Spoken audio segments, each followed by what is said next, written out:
Good morning and welcome to the Jim Rohn Weekend Leadership Event with special guests including Brian Tracy and Dennis Waitley. Now, let's meet your MC for the weekend, Chris Widener. Chris has been speaking professionally since 1988 and has shared the stage with U.S. presidential candidates, nationally known television news anchors, best-selling authors, and professional athletes. He has spoken on motivation and leadership to some of America's finest organizations, including General Electric, Cisco Systems, and the Harvard Business School. Chris has written over 350 articles and 5 books and has produced close to 30 audio programs on leadership and motivation. His articles appear monthly in nearly 200 publications. Chris is also the featured contributing editor of the Jim Rohn One-Year Success Program.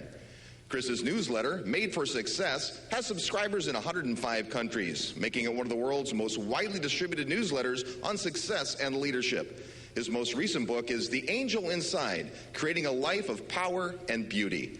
Now, let's welcome to the stage, Chris Widener.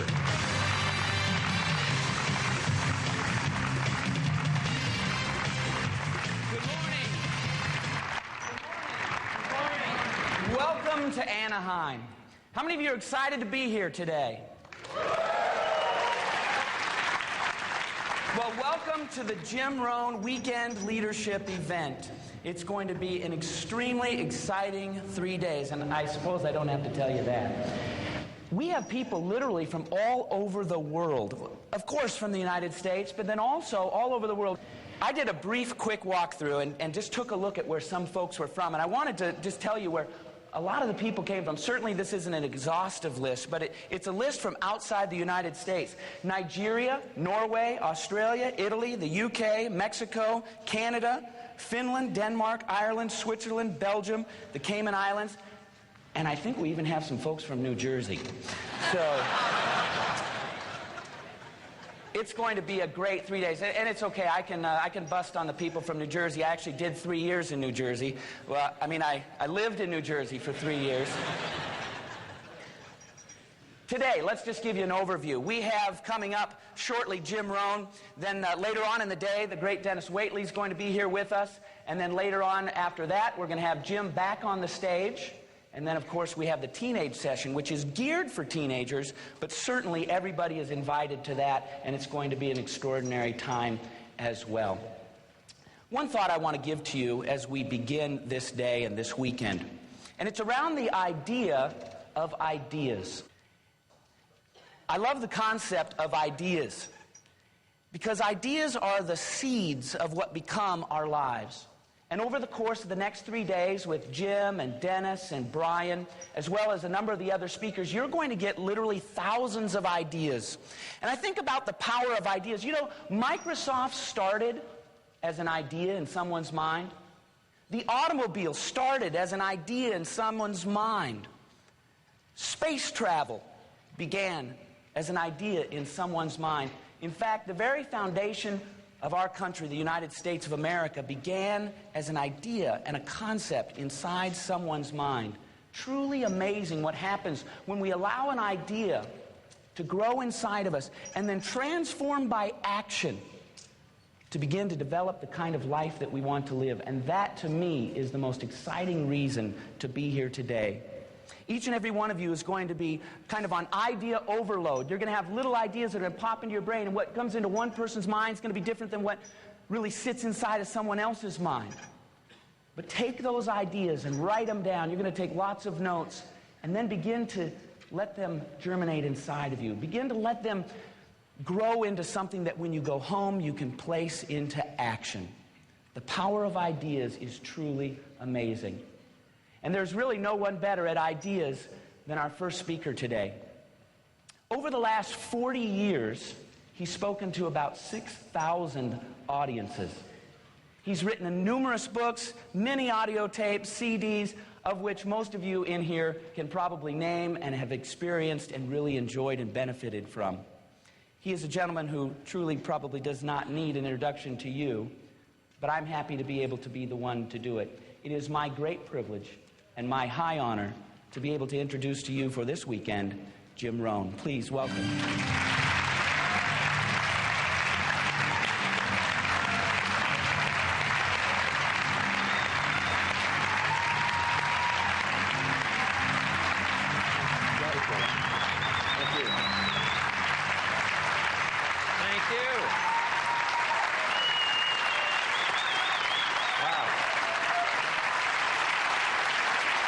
you very much.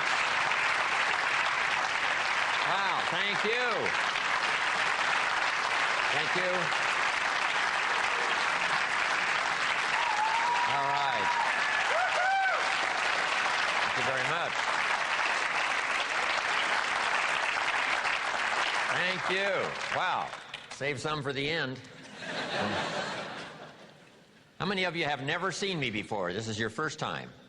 Wow, everybody. So I'm not so famous after all. Anyway, nice to have all of you here. It's a long journey here for me from the farms of southern Idaho, where I grew up, to, next door to Disneyland, with all the spotlights and cameras and all of you here. It's just a bit much. It's unbelievable. I did my first four-pay seminar in 1963 at the Beverly Hilton Hotel in Beverly Hills, California, called Adventures in Achievement. So this now makes my year number 41. So, a lot of years.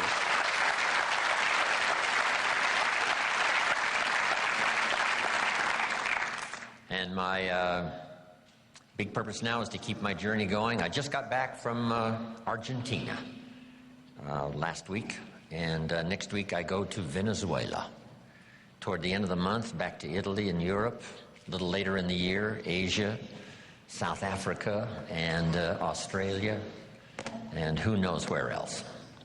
So from my travels around the world, I just really dropped by to say hello and share some ideas.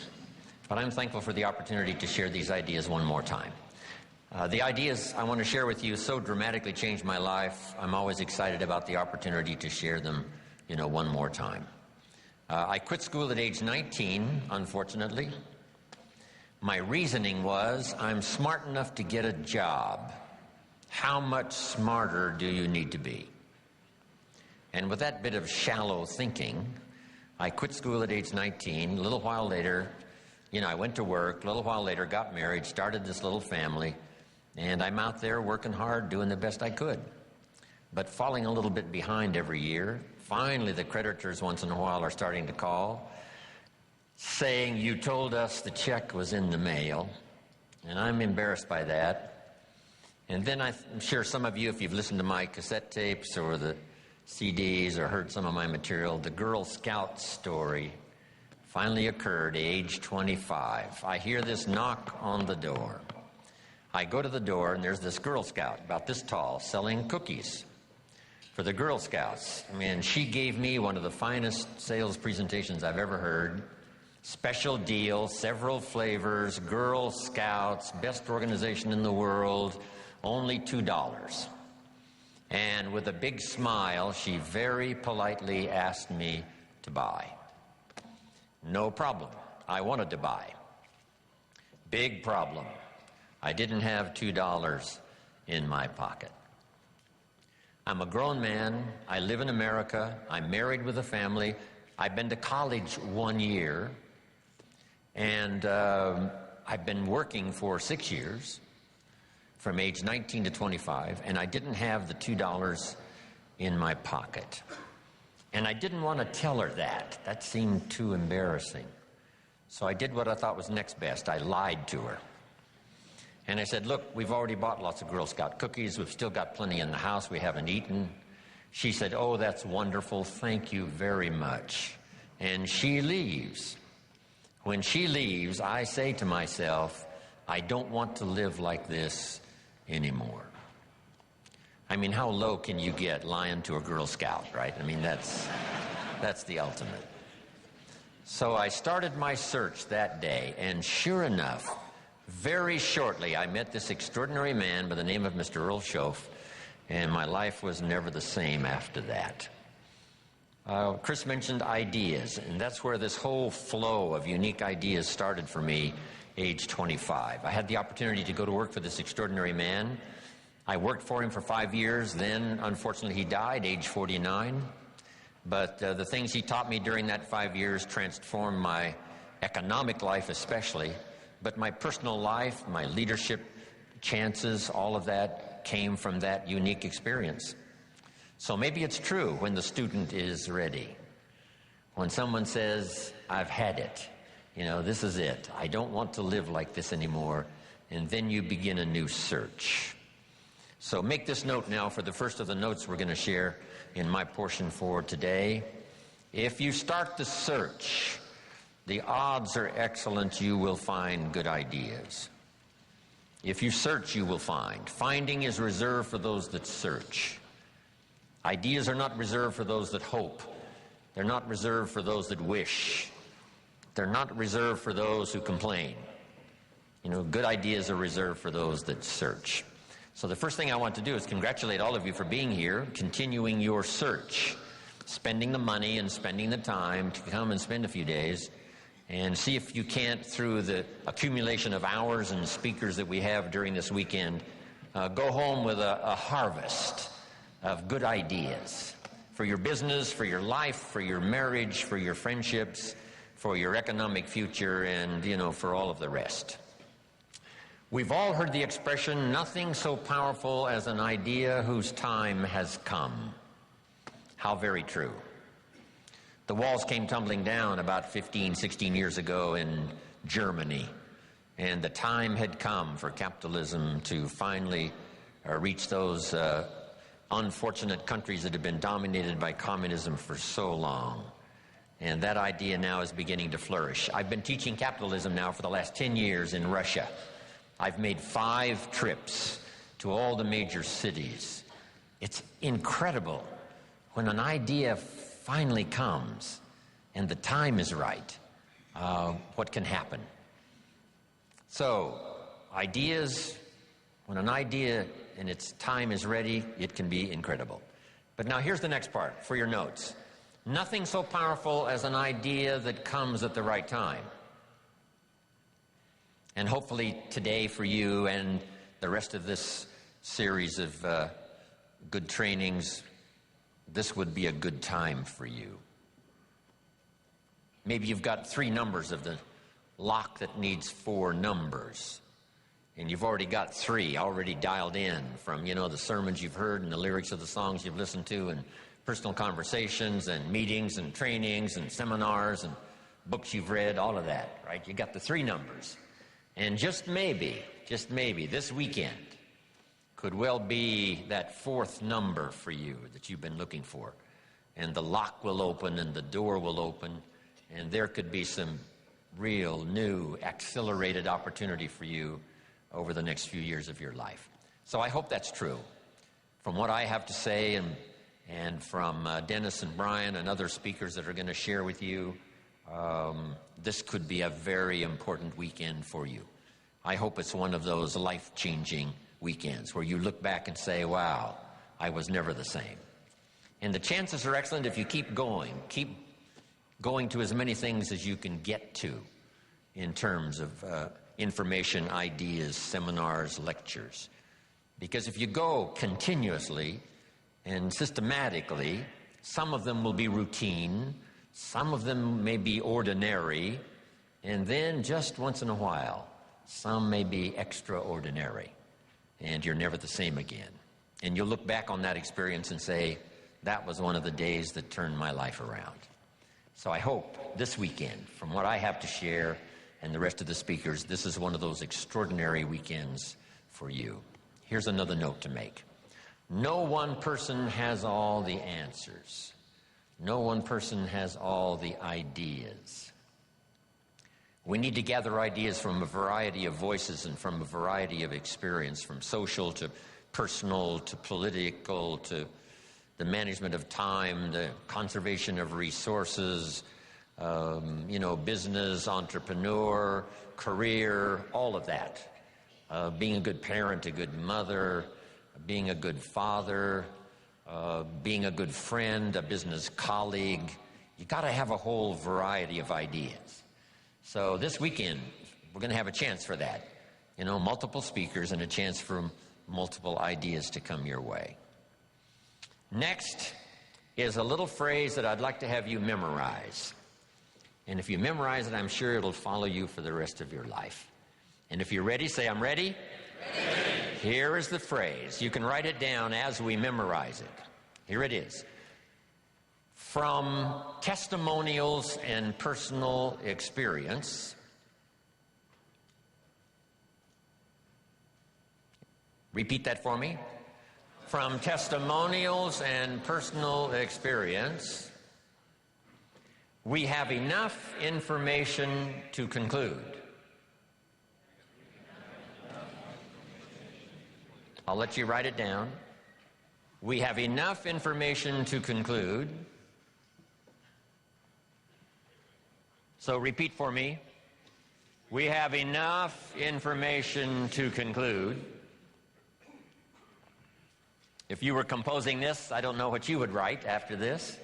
We have enough information to conclude that it's possible. Jot that down, that it's possible.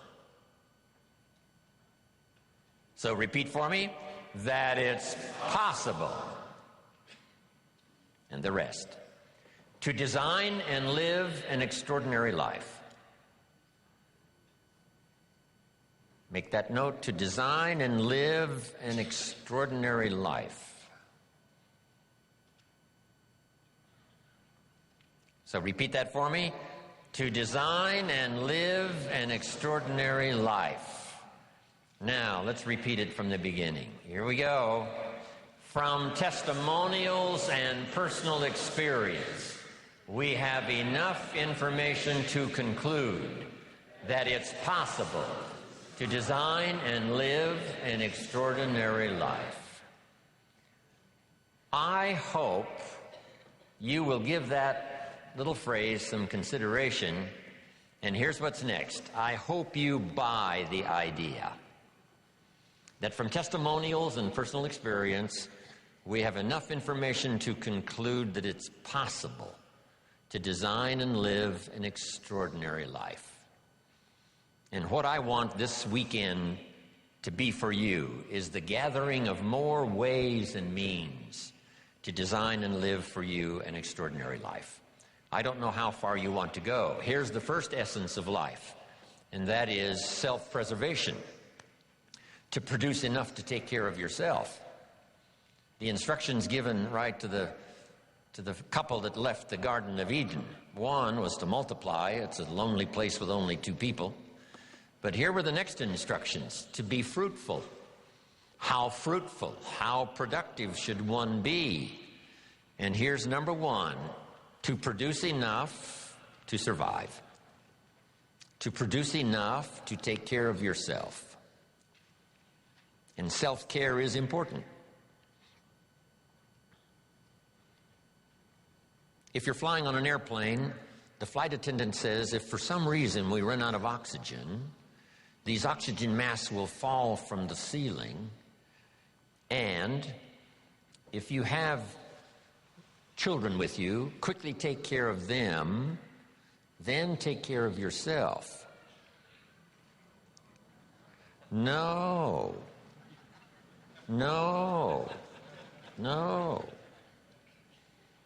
They say what? Put your mask on first. Put your mask on first. See to your survival first. Then you'll be more capable of taking care of the survival of your children. Isn't that interesting? My father had an interesting saying. He said, son, right after me, you come first. I thought, wow, that's okay. I was in business with Bob Cummings, the old movie star. We were in the health and nutrition business together back in the 60s, 61, 2, 3. Bob had an interesting saying. Here's what he said, I'll take care of me for you. Will you please take care of you for me? So the first challenge in life is to take care of yourself. It is to survive. So, to produce enough to survive, to take care of yourself. But now what's next? Well, all alone, it's a lonely life. So let's say the man now chooses a partner. Now he must figure out how to produce enough for himself and his spouse, his wife, his partner. Someone says, well, why do that? Why not just take care of yourself? And the answer is, it's a very small life. It's a very limited life. We wouldn't call it flourishing. We wouldn't call it abundant. Just taking care of yourself. That is the first rule, but that's only the beginning. So the man gets married. Now he must produce enough for himself and for his wife. And here's the key phrase to make a note of: to live the higher life. A life of togetherness. The storyteller says, it seems even God didn't want to be alone. He created all of these angels. Right?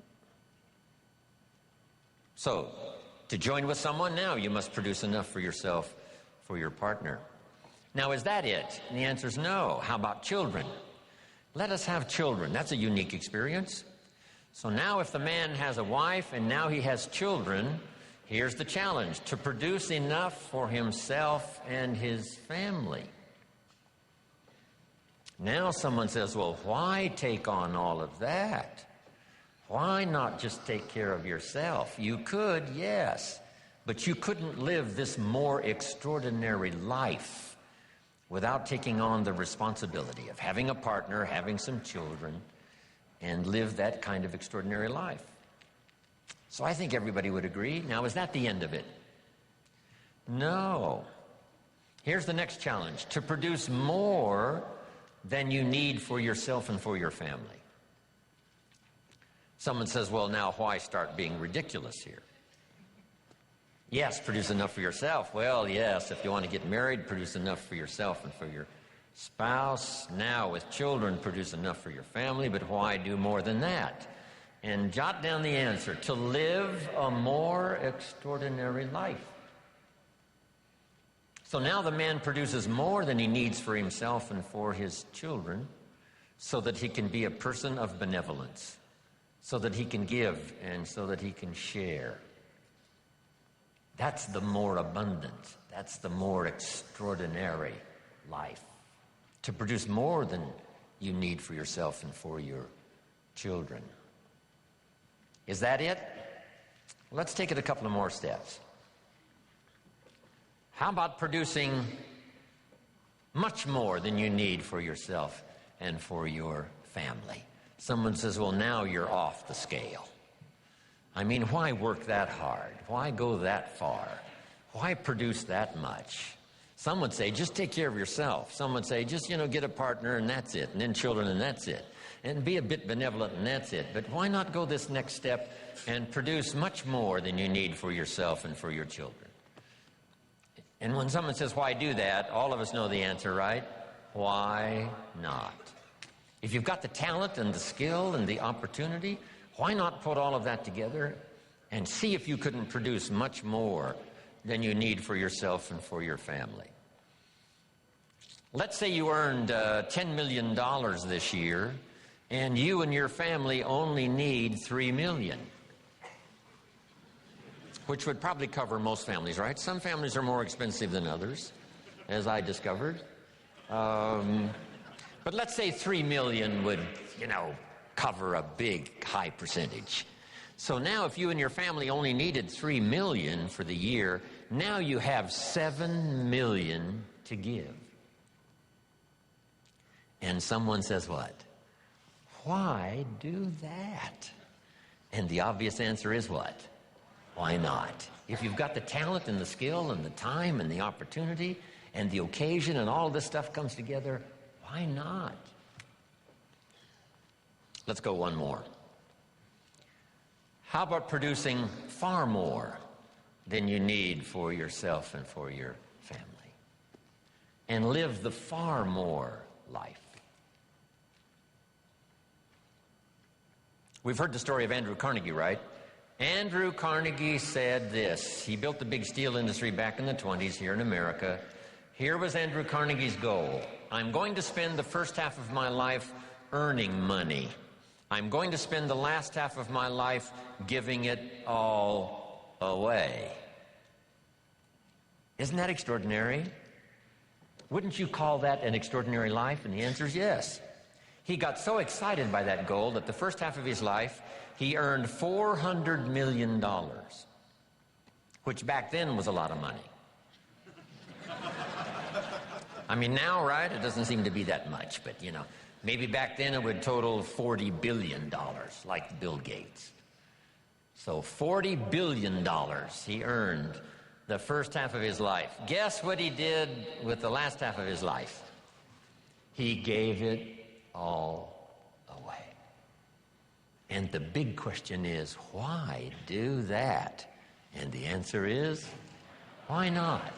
If you've got the opportunity to design and live an extraordinary life, you know, why not do that? So here's what I want this weekend to be for you. Plenty of ideas to take home, chew on, digest, you know, throw some away, refine some, you know, accept some, do some, whatever. That's what this weekend is really for.